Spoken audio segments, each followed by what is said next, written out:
Hi, hello po. Isang masigla at mapagpalang araw muli sa inyong lahat. Kamusta na ho kayo? Sana ho ay nasa mabuti kayong kalagayan saan man ho kayo naroon. Nagbabalik pong muli ang aking YouTube channel na Eric's Vlog. Maraming salamat po sa patuloy na nanonood ng aking mga ina-upload na video, and maraming salamat ho sa lahat ng patuloy ho nagsusubscribe dito ho sa aking YouTube channel na Eric's Vlog. At ngayong araw ho na ito ay dumako naman ho tayo sa Region 3, dun ho sa Central Luzon. So ang Central Luzon ho ay merong 7 probinsya. Ito ho yung lalawigan ng Aurora, Nueva Ecija, Tarlac, Zambales, Pampanga, Bulacan, at Bataan. So yan ho ang 7 probinsya na kung saan ho ay sakop po sila ng Central Luzon at Region 3. So dito ho ay pag-uusapan natin ang mga nanalong gobernador ho nitong nagdaang eleksyon, May 12, 2025. So akin hong ibabahagi sa inyo ang mga nanalo hong gobernador dito ho sa mga lalawigan ng Central Luzon.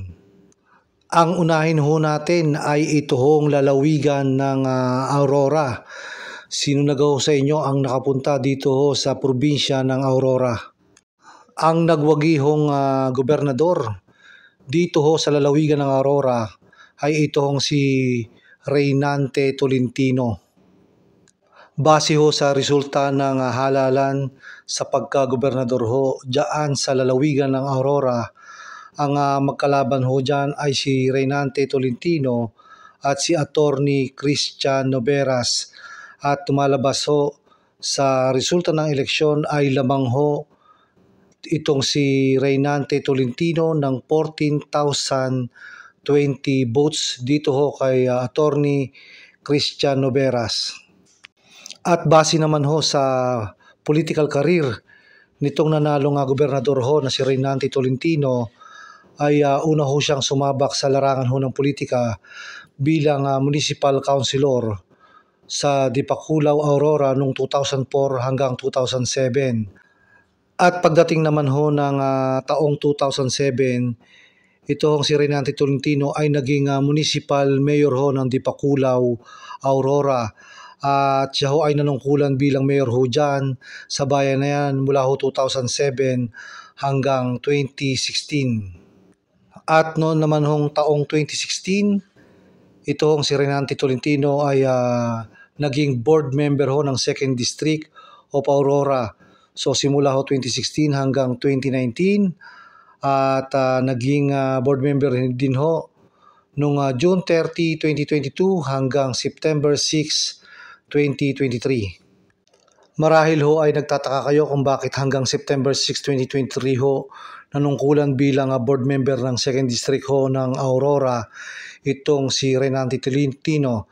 Ang dahilan ho ay itong Vice Governor ho na si Gerardo Noveras ay nagkaroon ho ng disqualification case tungkol ho sa administrative charges ho noong July 2023. Kaya noong September 6, 2023 ho ay umupo itong si Reynante Tolentino bilang vice-gobernador ho hanggang February 7, 2024. At noon naman hong February 7, 2024 ay naging acting governor ho itong si Reynante Tolentino dahil ho ito hong nakaupong gobernador na si Christian Noveras ay nasuspindido ho.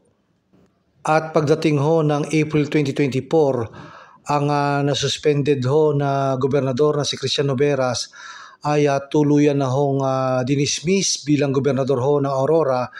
Kaya ito hong si Reynante Tolentino na acting governor ay naging full-time governor ho simula ho ng April 2024 dyan ho sa lalawigan ng Aurora. Ito ho yung larawan ng mag-ama ho na Noveras. Dito sa bandang kaliwa ho ay ito ho yung gobernador na si Christian Noveras at yung vice-gobernador naman ho ay ito ho si Gerardo Noveras. So yan ho ang kanilang larawan Ang isunod naman ho natin ay ang lalawigan ho ng Bataan. Ang nagwagi hong gobernador sa lalawigan ng Bataan nito hong nagdaang eleksyon, May 12, 2025, ay ito hong incumbent governor na si Joet Garcia. Base po sa resulta ng halalan sa pagka-gobernador ho dyan sa lalawigan ng Bataan, ang naging boto ho ni Joet Garcia ay 388,011 votes. Samantalang ang kanyang nakalaban ho na si Estrella Santos ay 49,428. So lumalabas ho na lamang ng 338,583 votes. Yun hong incumbent governor na si Joet Garcia. Ito ho yung larawan ng nakalaban ho ni Joet Garcia sa pagkagobernador sa lalawigan ho ng Bataan. Ito ho si Estrella Beth Santos.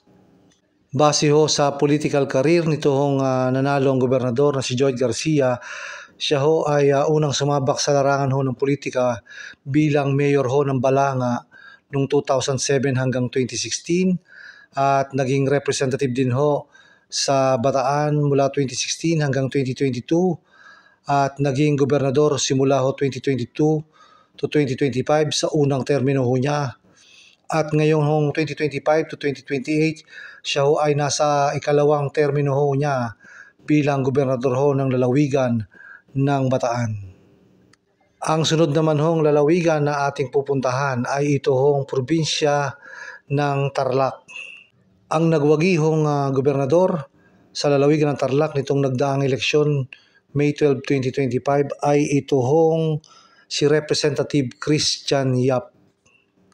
Ang naging mahigpit ho na nakalaban nitong nanalong gobernador na si Christian Yap sa lalawigan ng Tarlac ay ito hong si Max Rojas.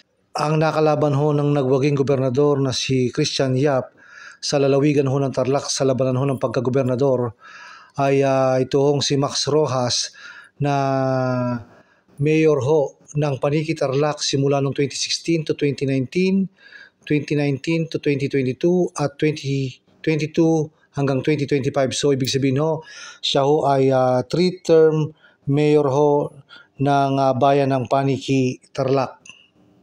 At base ho sa political career nito hong nanalong gobernador ng Tarlac na si Christian Yap, siya ho ay unang sumabak sa larangan ho ng politika bilang municipal mayor ho ng bayan ng Victoria Tarlac simula ho noong 2019 hanggang 2022 at noon naman hong 2022 to 2025 siya ho ay naging representative ng 2nd District of Tarlac. Ito hong si Governor Christian Yap ay tumakbo ho sa pagkagobernador sa lalawigan ng Tarlac sapagkat ang kanya hong ina na nakaupo ho bilang gobernador na si Susan Yap ay nasa ikatlong termino na ho bilang gobernador ng lalawigan ng Tarlac, kaya nagpasya hong ang tumakbo sa lalawigan ho ng Tarlac ay ito hong si Congressman Christian Yap. At ngayon naman ho ay tumungo tayo sa probinsya ho ng Nueva Ecija. Ang nanalo hong gobernador sa lalawigan ho ng Nueva Ecija nito hong nagdaang eleksyon, midterm election 2025, ay ito hong incumbent governor na si Aurelio Oyi Umali. At base ho sa naging resulta ng halalan sa pagkagobernador ho dyan sa lalawigan ng Nueva Ecija ay lamang ho ng botong 754,374 itong nakaupo hong gobernador na si Aurelio Oyi Umali laban ho dito sa kanyang nakalaban na si Virgilio Bote na nakakuha lamang ho ng botong 228,941 votes. Ang nakalaban ho ng nanalong gobernador ng lalawigan ho ng Nueva Ecija na si Aurelio Oyi Umali ay itong si Virgilio Bote at ito ho ang kanyang naging political career. Siya ho ay naging municipal mayor ng General Tino, Nueva Ecija simula ho noong 1998 hanggang 2004 at ito ho ay naulit muli noong 2007 hanggang 2016. At noong naman hong 2019 ay sumabak ho na lumaban sa pagkagobernador itong si Virgilio Bote, subalit hindi ho siya pinalad at ang nagwagi ho dyan ay si Governor Oyi Umali. At noon naman hong year 2022 ay lumaban muli itong si Virgilio Bote ng pagka-mayor ho sa General Tinio Nueva Ecija, subalit siya ho ay nabigo kay Isidro Paharilyaga. Bago pa ho naging gobernador itong si Governor Aurelio Oye Umali, siya ho ay unang naging representative sa 3rd District of Nueva Ecija noong taong 2001 hanggang 2007. At siya ho ay lumaban sa unang pagkakataon bilang gobernador ho sa lalawigan ng Nueva Ecija noong 2007, kaya siya ho ay nanungkulan simula ho noong 2007 hanggang 2016. At pagsapit naman ho ng 2019, siya ho ay naging gobernador muli hanggang 2022, 2022 hanggang 2025, at ngayon nga ho nagdaang eleksyon na ito, 2025 hanggang 2028, siya ho ay nasa ikatlong termino na ho bilang gobernador ng lalawigan ng Nueva Ecija. Ang sunod naman ho na probinsya na ating ibabahagi ay ito hong probinsya ng Bulacan. Ang nanalo hong gobernador sa lalawigan ho ng Bulacan, ito hong nagdaang midterm election, May 12, 2025, ay ito hong nakaupong gobernador ho na si Daniel Fernando. Base ho sa naging resulta ng halalan sa pagkagobernador ho sa lalawigan ng Bulacan, meron hong dalawang nakalaban na mabigat ho itong si Governor Daniel Fernando. Ito ho ay sa katauhan ho ni Wilhelmino C. Alvarado. So ito ay naging gobernador na din ho dati ng lalawigan ng Bulacan. At ang isa pa ho ay itong si Bogs Biulago. So nakakuha ho ng botong 1,177,329 votes itong si Daniel Fernando. Samantalang itong si Wilhelmino C. Alvarado ay 227,44 votes at itong si Bogs Biulago ay 226,163 votes lang ho ang nakuha. Ang pumangalawa ho sa halalan sa lalawigan ng Bulacan sa labanan ho ng pagkagobernador ay ito hong si Wilhelmino C. Alvarado. So siya ho ay nag-umpisang sumabak sa politika noong hong 1986 at siya ho ay naging mayor ho ng Hagonoy, Bulacan hanggang 1998 at naging representative ho ng unang distrito ng Bulacan noong 1998 to 2007 at naging vice-gobernador ho noong 2007 hanggang 2010. At pagdating naman ho ng taong 2010, si Wilhelmino C. Alvarado ho ay naging ika-33 gobernador ho ng lalawigan ng Bulacan simula ho 2010 hanggang 2019 at naging vice-gobernador ho simula ho noong 2019 hanggang 2022. Subalit ito hong taong 2022 at 2025, siya ho ay natalo nitong nanalong gobernador ho na si Daniel Fernando sa labanan ho ng gobernador sa lalawigan ng Bulacan. Base ho sa political career nito hong nakaupong gobernador ho na si Daniel Fernando, siya ho ay unang sumabak sa larangan ng politika noong 1980 to 1984 dahil siya ho dyan ay kabataang barangay chairman ho ng Barrio Tabang, Giginto, Bulacan. At noon naman hong 2001 to 2007, siya ho ay naging board member ng 2nd District of Bulacan. At pagsapit naman ho ng taong 2019, siya ho ay naging ganap na gobernador ho ng lalawigan ng Bulacan. At noong 2022 ho, siya ay nahalal muli sa ikalawang pagkakataon. At ito hong nagdaang midterm election, siya ho ay nahalal muli bilang gobernador ng lalawigan ng Bulacan. Kaya siya ho ay nasa ikatlong termino na bilang gobernador ng lalawigan ng Bulacan. Ang sunod naman ho na lalawigan na ating pupuntahan ay ito hong lalawigan naman ng Pampanga. So alamin ho natin dito ang nangyaring labanan ho sa pagkagobernador dito nga ho sa lalawigan ng Pampanga. Ang nagwagi ho na gobernador sa lalawigan ng Pampanga ay ito hong nakaupong vice-gobernador ng Pampanga na si Lilia Pineda. So ito ho'y dati na rin naging gobernador ng lalawigan ho ng Pampanga. Base ho sa resulta ng naging halalan ho sa lalawigan ng Pampanga sa labanan ho ng pagkagobernador ay nanalo ho itong si Nanay Lilia Pineda laban ho sa ikalawa ho niyang nakalaban na mahigpit, ito hong si Danilo Bailon. at lumalabas ho sa resulta na lamang ng 233,052 votes itong si Vice Governor Lilia Pineda. Ang nakalaban ho ni Governor Lilia Pineda ay ito hong si Danilo Bailon na Municipal Mayor ho ng Candaba, Pampanga simula pa ho noong 2016 hanggang 2025. Base ho sa political career nito hong nanalong gobernador ng lalawigan ng Pampanga na si Lilia Pineda, nag-umpisa ho nga sumabak sa politika itong si Lilia Pineda bilang mayor ho ng Lubao, Pampanga noong 1992 hanggang 2001 at naging board member ho ng 2nd District ng Pampanga simula ho noong 2001 hanggang 2007. At pagsapit ho ng taong 2010, si Governor Lilia Pineda ho ay naging 28 governor ng lalawigan ho ng Pampanga. At simula naman ho noong 2019 hanggang 2025, itong nanalong gobernador na si Lilia Pineda ay naging vice governor ng Pampanga noong hong 2019 hanggang 2025. Ang kahuli-hulihan ho na lalawigan na ating ibabahagi sa inyo ay ito hong probinsya naman ng Zambales. Ang nanalo hong gobernador sa lalawigan ho ng Zambales ay ito hong si Hermogenes Abdane o sa kilala hong tawag na June Abdane. Base ho sa resulta ng naganap na halalan dyan sa pagkagobernador sa lalawigan ng Zambales ay napakalaki ho ng kalamangan ng nakaupuhong gobernador na si June Abdane laban ho dito kay Chito Balintay.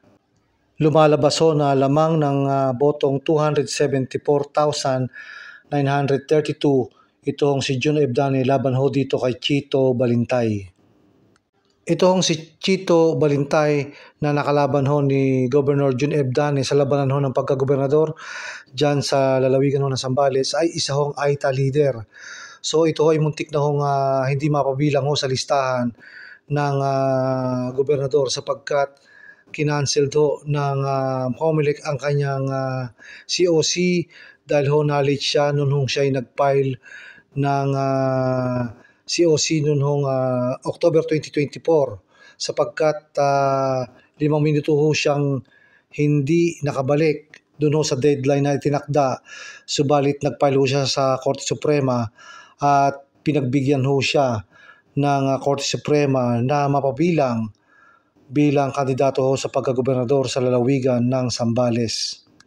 Ang nanalo ho muli na gobernador sa lalawigan ho ng Zambales na si Hermogenes Abdane ay naging District Director ho ng Western Police District noong November 5, 1993 to June 16, 1996 at naging ika-9 na PNP Chief simula ho noong July 2002 hanggang August 23, 2004 at naging ika-24 na Secretary of National Defense noong February 1 to 2007 hanggang July 2 to 2007. At pagsapit ho ng February 15 to 2005 to February 1, 2007, si Governor Hermogenes Abdane ho ay naging 36th Secretary ho ng Department of Public Works and Highway at ito yung nasundan noong July 22, 2007 hanggang October 22, 2009. At pagsapit ho ng year 2010, siya ho ay naging 18th Governor ho ng lalawigan ng Zambales at ito ho'y hanggang 2016 at ito ho'y nasundan uli ng 2019 to 2022, 2022 to 2025 at ito hong nagdaang midterm election May 12, 2025 siya ho ay nanalong muli kaya siya ho ay upo hanggang 2028 at dyan ho ay lumalabas siya ho ay nasa ikatlong termino na ho bilang gobernador ng lalawigan ng Zambales. So yan ho ang umupong mga gobernador sa Central Luzon ho nitong June 30, 2025. Sa lalawigan ho ng Aurora ay itong si Governor Reynante Tolentino. Sa lalawigan ho ng Bataan ay itong si Joet Garcia. Sa lalawigan ho ng Bulacan ay itong si Governor Daniel Fernando. Sa Tarlac naman ho ay itong si Governor Christian Yap. Sa Pampanga ho ay itong nagbabalik ho na gobernador na si Lilia Pineda. At sa lalawigan naman ho ng Nueva Ecija ay ito hong si Governor Aurelio Oye Umali at panghuli ho ay sa lalawigan ng Zambales ay ito hong third-termer governor ho na si Hermogenes Ebdane o June Ebdane. So hanggang dito na lang po muna ang ating vlog. Isang mapagpalang araw po sa inyong lahat and God bless po.